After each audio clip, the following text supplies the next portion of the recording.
তো গাইস, আজকে আমরা কি দেখব? ওইটা কত বড়।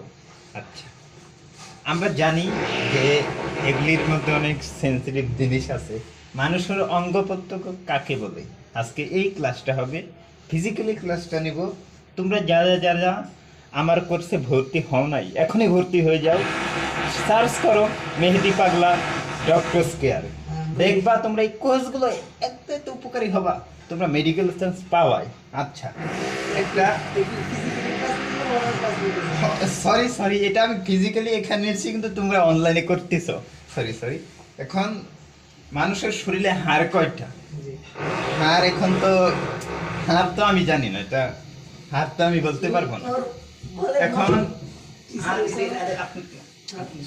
এখন কিডনি কয়টা জানেন? কিডনি দুইটা। এই দুইটা কিডনির মধ্যে যদি একটা নষ্ট হয়ে যায়, মানুষ কখনো বাঁচবে না। তো কি করতে হবে? অপারেশন করার সময় কিডনি দুইটা, অপারেশন করার সময় কিডনি একটা কাইটা যদি রাইখা দিয়া যদি বাল্ব লাগাই দেন, তাহলে হবে না। ক্লাস